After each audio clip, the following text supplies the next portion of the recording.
canal da baronesa Rita Cunha, com o tema Covid, mito e superação. É uma série que a cada semana eu apresento um profissional para vocês. E eu gostaria muito que vocês curtissem, né, compartilhassem e também deixassem sugestão para as próximas séries, porque acabou essa, nós vamos começar outra com temas bacanas, tá? E lembrando que antes de começar essa gravação, por isso estamos sem máscaras, nós tivemos todos os cuidados. O meu convidado fez o exame para estar gravando, eu fiz também essa semana, então estamos tendo todos os cuidados. Lembrando que o tema de hoje nós vamos tratar de pós-Covid. E para falar sobre isso com vocês, eu trago aqui hoje, no De Frente a Frente com a baronesa, quem nada menos do que o Dr. Renato Soares, um grande amigo, um filho também, tá, gente? Porque eu acho que eu estou trazendo a minha família inteira para cá. E ele é a minha família também, né? Sou madrinha de casamento também deles. Não, eles estão aqui do lado e ele cuida de mim também quando eu preciso, tá? Então, seja bem-vindo, doutor Renato, ao nosso canal. Bom, desde já queria cumprimentar todos os ouvintes, né, todos que assistem nesse momento seu trabalho e já antecipar os cumprimentos pelo projeto que veio em boa hora, né? Como nós estamos vivendo uma experiência que, pelo menos na minha geração, a gente nunca tinha visto uma experiência de uma pandemia que tem a dimensão que teve essa do Covid, e a gente na linha de frente tem visto inúmeras situações com os pacientes, com as famílias e com a população em geral, que deixa a gente a refletir muito sobre a conduta médica, a conduta social da pandemia, né? Que é um momento assim que a gente tem muita preocupação, principalmente no tema que você abordou, que é o pós-Covid, né? Muita gente acha que o pós-Covid, a pessoa terminou o isolamento, acabou a doença, e agora a gente tem visto que não, que muitos problemas têm surgido 6, 8 meses depois da contaminação, e isso tem trazido para a gente da medicina algumas inquietações, porque são situações que não tem muito relato clínico até então, né? Então a gente está vivendo novo dentro dessa pandemia. Tudo novo, Renato. A gente está aprendendo a conviver novamente com uma vida que a gente não esperava, né? A gente lembra que teve outras pandemias nos tempos passados e que a gente nem se fala nela mais. Daqui a uns tempos vem outra e a gente não vai estar falando dessa, né? E ontem nós estivemos conversando, eu e o doutor Renato, e no meio de um belo churrasquinho, que ele é ótimo churrasqueiro, tá, gente? Ele adora ser churrasqueiro e é muito bom. E nós falamos uma coisa ontem, e é a pura verdade que você falou aí hoje, no novo tempo que nós estamos vivendo, no meio de toda essa pandemia, não é só o pobre, é o menos favorecido que vai estar contaminando, né? Que as pessoas estão se contaminando, não importa o grau não importa, né? Elas contaminam do mesmo jeito que os outros, né? Na hora de ser entubado, de passar pela doença, não tem aquele que é mais rico e mais pobre, todo mundo está passando por isso a gente tem que unir mais, ser amigo. Se você perceber que um amigo da sua rua ou algum colega seu está com sintomas, procura ajuda, porque essa ajuda é importante. Muitas vezes essa sequela ela é silenciosa, né? Eu aconselho, o que aconteceu comigo, se você teve Covid, teve sequela nas pernas, né, que é um dos mais comuns, né? Eu cheguei a andar de bengala até, e hoje eu estou bem, graças a Deus. E eu levantei da cama no meio da noite e botei o pé no chão, só que a hora que eu levantei, antes de acender a luz, adivinha? A perna dobrou e eu bati a cabeça. Então isso acontece muito, a sua mão falha, né? Você pega um copo, uma coisa pesada, sua mão falha. Inclusive sobre isso, doutor Renato, eu quero te perguntar, aproveitar esse ganchinho. A minha irmã, ela já teve trombose há uns meses atrás. Ela fez uma cirurgia de garganta, já daquela alimentação líquida, né, que é o tradicional, aquele sorvete que muita criança gostava de operar a garganta para tomar sorvete, né? E no meio de tudo isso, ela pegou Covid no meio da cirurgia, no período da cirurgia que ela fez. ela pegou Covid. E ontem, conversando com ela, ela me falou que não consegue levantar o braço. É comum isso, doutor Renato? Bom, antes de te responder, só para completar o que a gente estava falando, que né? a gente comentou antes, o que é interessante a gente destacar, assim, que existe no mundo várias doenças que são doenças típicas da classe econômica. Uhum. Por exemplo, as verminoses, são doenças que estão mais relacionadas a um poder aquisitivo menor, com higiene precária. Uhum. O Covid não, é uma doença que ela não escolhe. A gente até brinca com o paciente, fala que o vírus ele não examina a declaração de renda da pessoa para contaminar. De jeito nenhum. E a gente tem visto assim, que a mesma proporção de pessoas de posse e pessoas humildes, né, até pessoas de rua, contaminam da mesma forma. E ficam de lado a lado, né? Ficam de lado a lado, porque como é uma doença nova,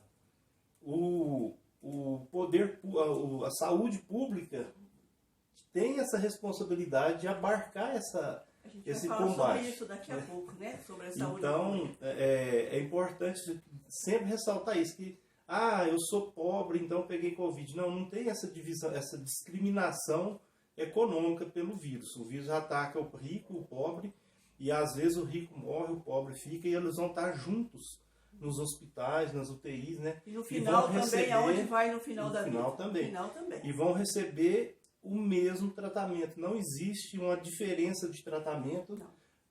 Quer dizer, a pessoa que tem uma condição econômica, ela pode até escolher ser tratada no hospital particular.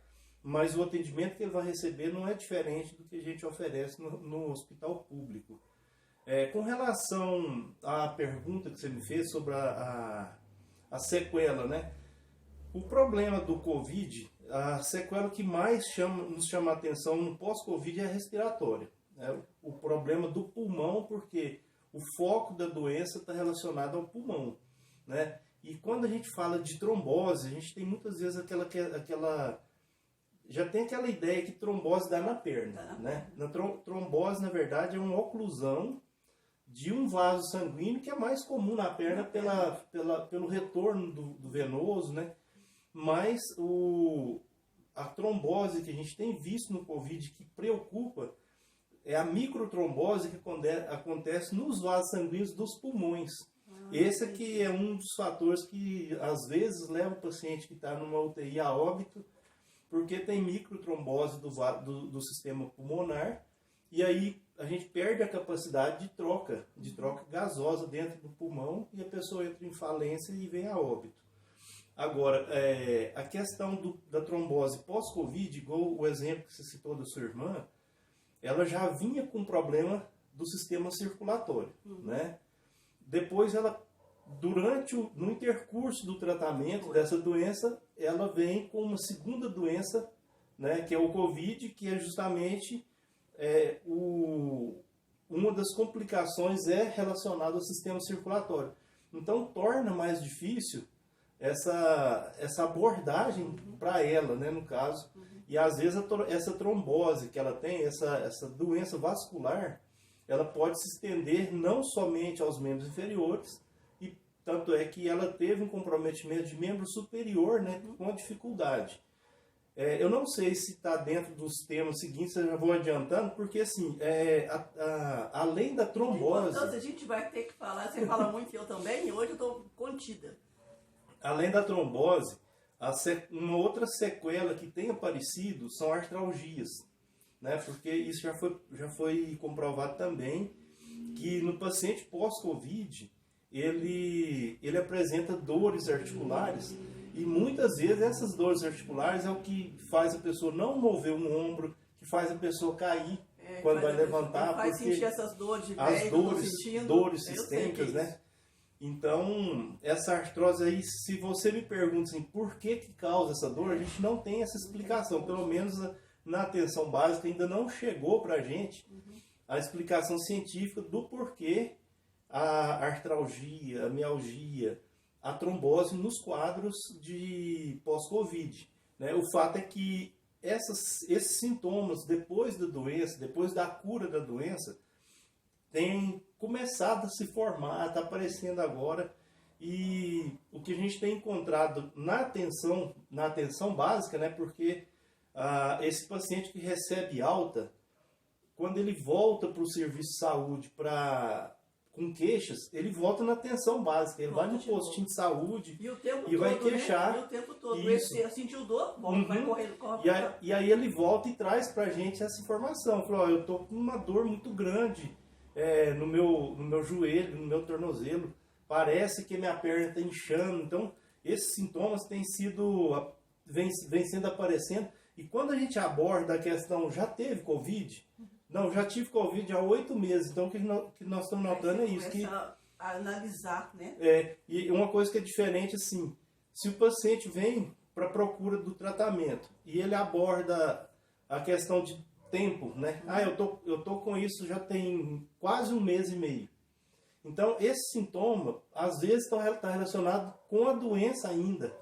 E não com o pós-Covid, que é normalmente os sintomas que aparecem depois de 90 dias. E lembrando, doutor Renato, que eu já falei aqui muitas vezes e vou continuar repetindo que para cada sintoma nós temos um profissional de saúde e eu vou estar apresentando e mostrando isso para vocês. E lembrando também que cada caso é um caso, é isso, doutor Renato? Exatamente. Não existe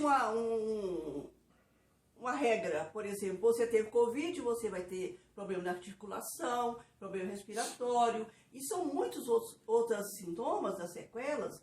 Cada caso é um caso. A pessoa pode não ter sequela nenhuma, né? Mas daqui uns anos pode aparecer alguma coisa. Lembrando que é silenciosa, toma muito cuidado, presta muita atenção nisso.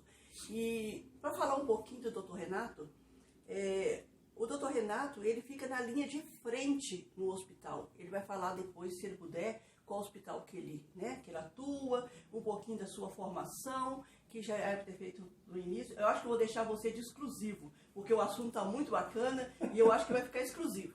Então, ele vai estar falando para vocês, ele atua de frente a frente, né, na unidade de saúde, aonde a pessoa chega, passa pela portaria, vai para a triagem e depois a triagem leva ele até o médico, ele que vai decidir que tipo de exame que ele vai fazer. E eu sei que você corre muito perigo nesse pedaço, né? Porque ele vai estar numa sala, eu estive nessa sala, numa sala com o paciente que você não sabe o grau de contaminação que ele tem, né? E você tem uma família, e eu sempre me preocupei muito com isso. Bom, com relação à minha atuação, né?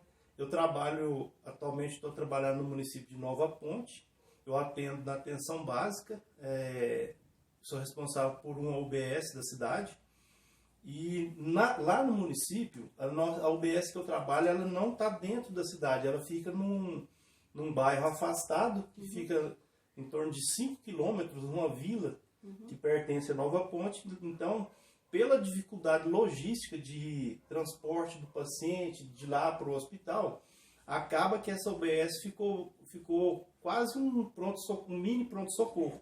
Então a gente se vê na necessidade de atender todo esse fluxo que chega, né? E assim, lógico, com toda a orientação do Ministério da Saúde. Então o paciente que chegou com síndrome gripal, qualquer sintoma de gripe, esse paciente tem um ambiente isolado e esse paciente nunca vai até o médico, porque o local que eu trabalho é um local público, né? Para toda a clientela do postinho.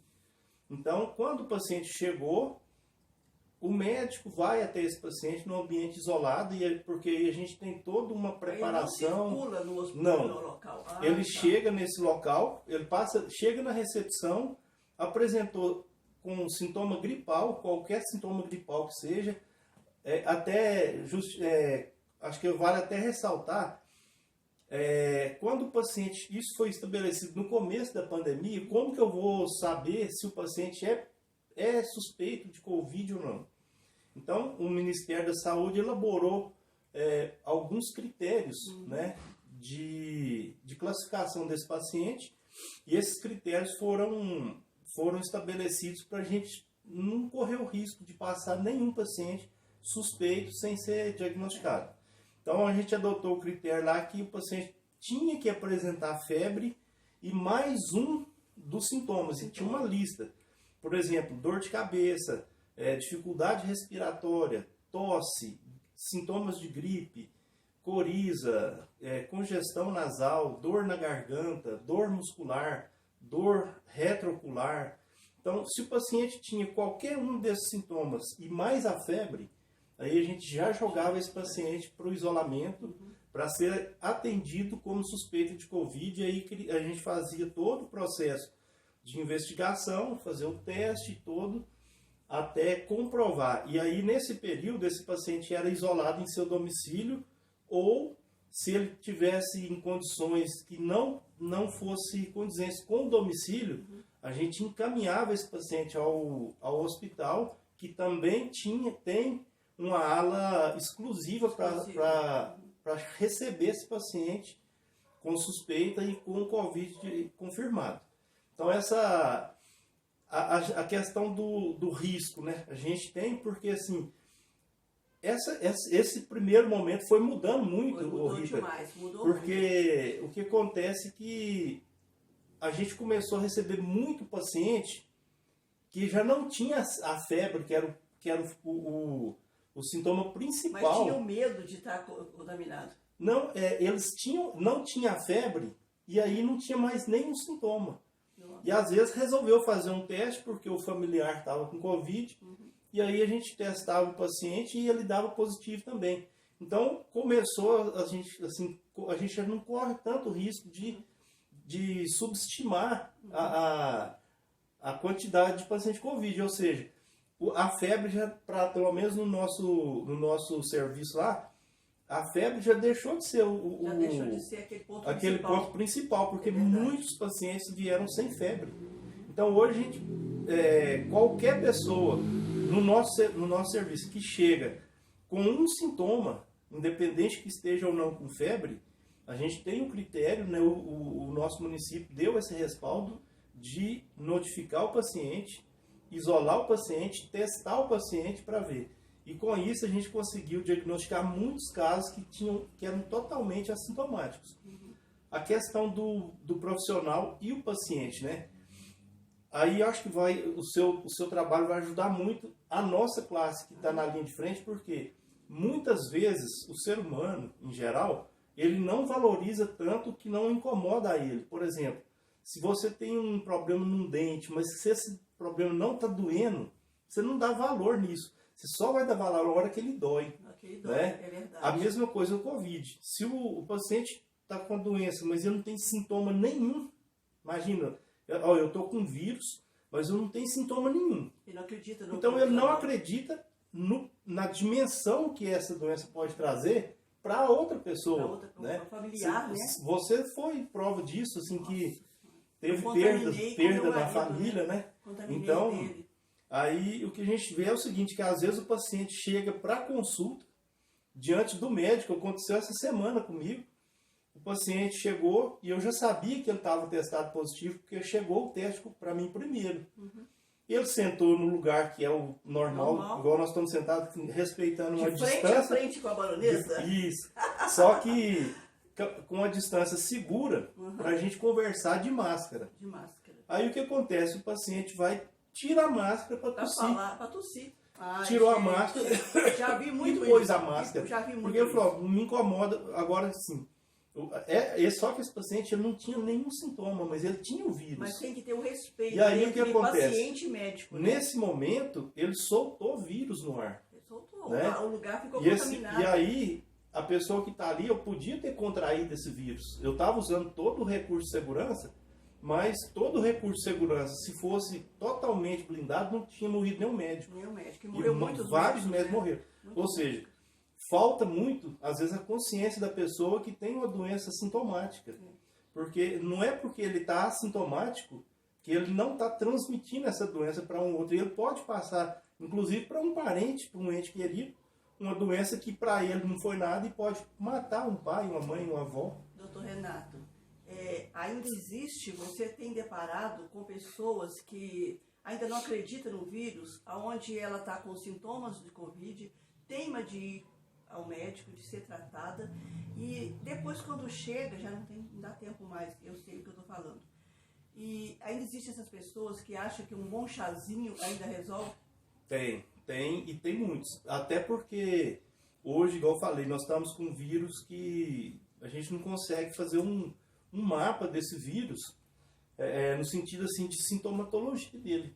Então tem muita gente, eu deparo com muitos pacientes que insistem num tratamento caseiro, fazendo um chá de canela, chá de fungo, porque estava só com o nariz escorrendo. Uhum. E aí a pessoa espera 10, 15 dias, e aí já para procurar um tratamento, porque não surtiu efeito e continua com aquele sintominha. O grande perigo dessa demora é porque é o seguinte, os testes que nós temos hoje à disposição, eles têm prazo para diagnosticar o vírus no corpo. Então, por exemplo, a gente hoje está trabalhando com o teste SOAB, que é antígeno anticorpo, e ele detecta o vírus no 5º ao 7º dia, que é um tempo mais seguro. Ou seja, se o paciente esperou 15 dias, né, ele já não vai aparecer com vírus no exame, só que e se ele estiver doente, ele passou 15 dias contaminando espalhando a doença. Muita gente. Então, o que a gente tem visto, assim, que muita gente fica aguardando, achando que é só uma gripezinha, né, que é uma coriza, e não procura pelo menos orientação para a gente poder explicar isso que a gente está falando aqui agora. E quando eles chegam a pedir socorro, já está, sim, logo depois acontece muito óbito, né? Doutor Renato, como é o medo no hospital, no ambiente da atualidade que estamos vivendo? Você já sentiu medo, por exemplo, de estar voltando para casa, sentiu culpado de poder estar contaminando as pessoas que você ama? Então, a gente, durante o momento que você está atendendo um paciente, parece que, assim, até por uma obra do destino, uma obra de Deus, esse medo, ele é protegido com uma capa, né? Isso, a gente perde esse medo para abordar o paciente. Mas quando o paciente termina o tratamento, que a gente se afasta dele, aí a gente pensa, não, eu tive frente a frente com um inimigo que é invisível, que pode estar comigo aqui agora, eu não sei. E a hora que eu chegar na minha casa, eu tenho a minha família, que eu vou para lá. Então, isso, assim, não tem como a pessoa dizer que não tem medo. Pior quando você tem a abordagem de um paciente, não desse paciente que é a maioria, que tem poucos sintomas e trata em casa, mas quando você vê um paciente que está dentro de um hospital e o paciente que está em angústia respiratória em função do vírus, aí a gente tem medo. Eu vou confessar que a gente tem medo de pegar a doença e de levar essa doença para alguém, porque é muito triste o momento que a gente vê um ser humano tentando respirar e não dá conta, né? Mesmo com o aparelho. Ainda pede para aumentar, né, o oxigênio, e não você dá, não tem, que já botou no máximo, isso, né? E não tem jeito, né? Então, assim, aí a gente fica com medo, sabe? E esse medo, acho que é normal, assim, o medo, né, pelo menos para mim, esse medo, ele é como se ele fosse uma cobrança de mais segurança na abordagem.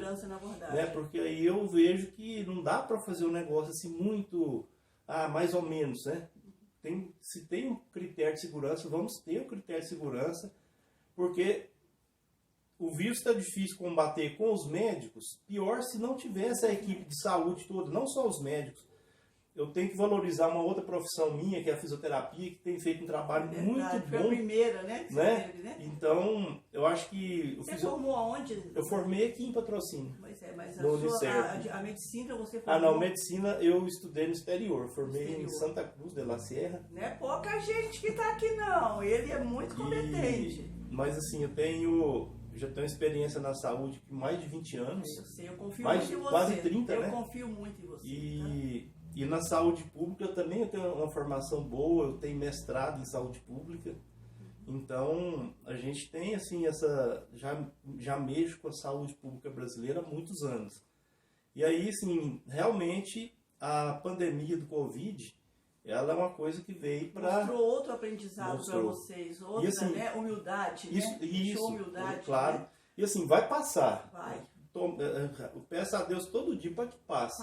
Só que Passa. ela está deixando um legado aí de conhecimento para nós na saúde, para a humanidade Muitas em geral. famílias desfalcadas, né? Isso. De pessoas queridas, né? Doutor Renato, o primeiro é Covid, mito, medo e superação, né? A gente já falou um pouquinho do medo, vamos estar falando um pouco do medo, mas o mito, eu vejo o Covid como um mito. Você fala do Saci Pererê, mas você nunca viu. Existe o Saci Pererê, mas você nunca viu. Ainda é um mistério o tratamento do Covid? Bom, o tratamento do Covid, da doença Covid, a gente não tem esse tratamento. Não existe um tratamento para o vírus, mistério, né? Então, né? Agora, o que a gente tem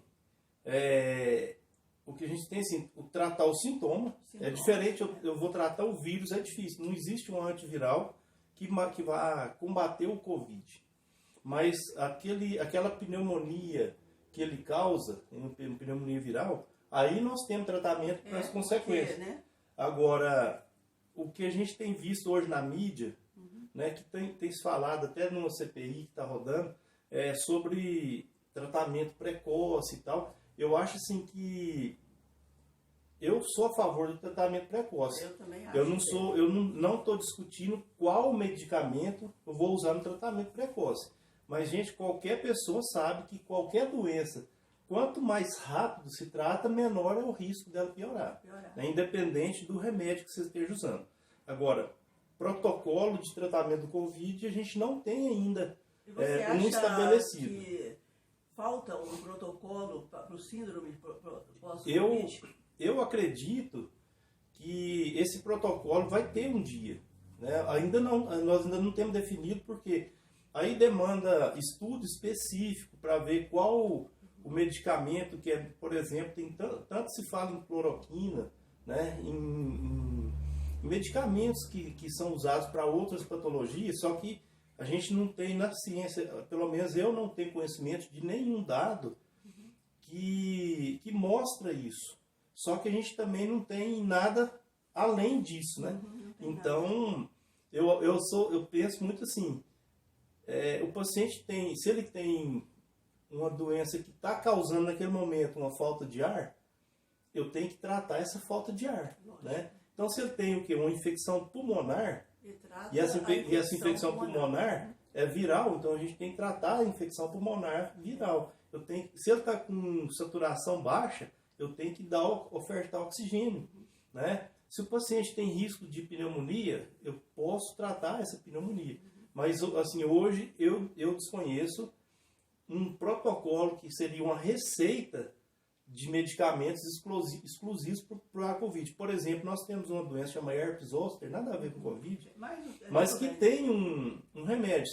O paciente com herpes zoster vai tratar com aciclovir. Isso.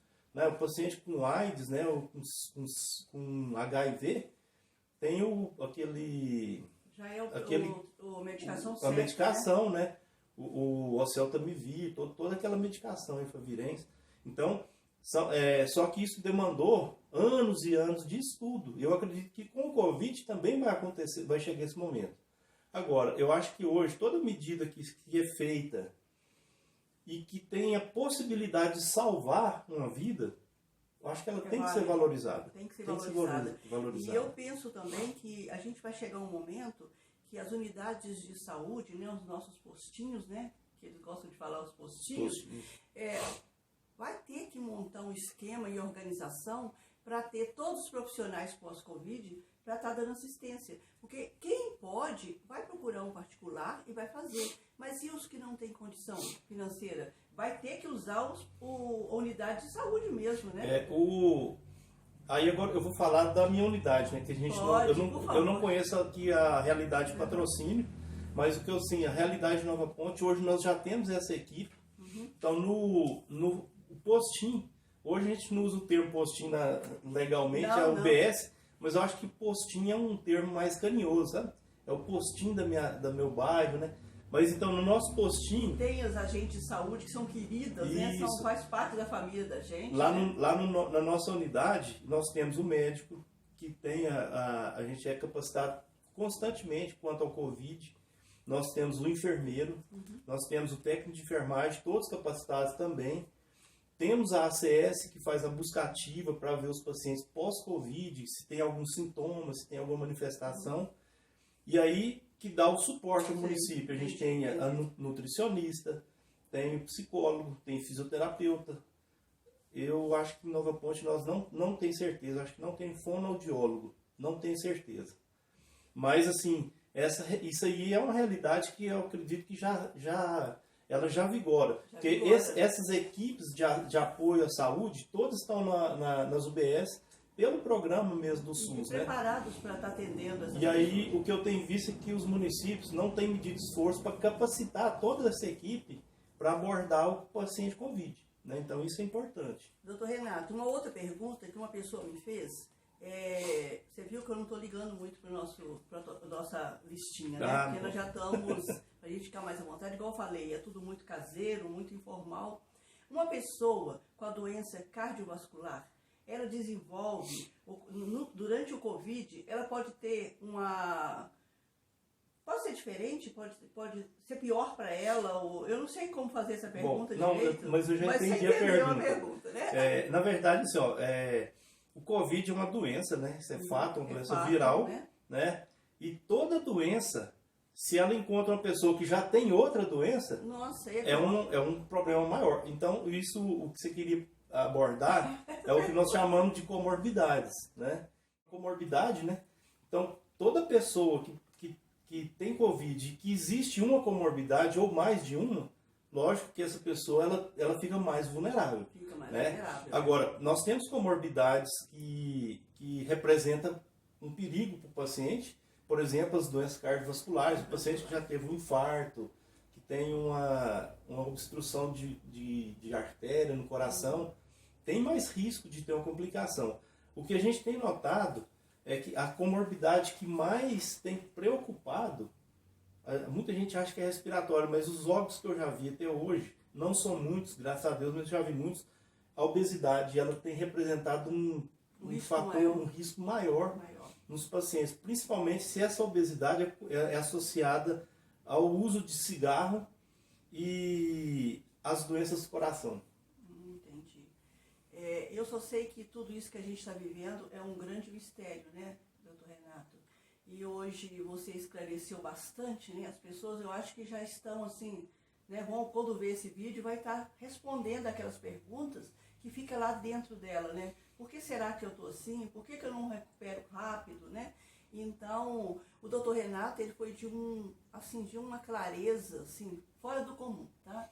E eu gostaria de saber, uma última pergunta para você, depois se quiser deixar algum conselho, como é a atenção dentro de um hospital para vocês da saúde, a enfermagem, é tenso ou vocês já estão acostumando mais, porque diminuiu também os casos, né?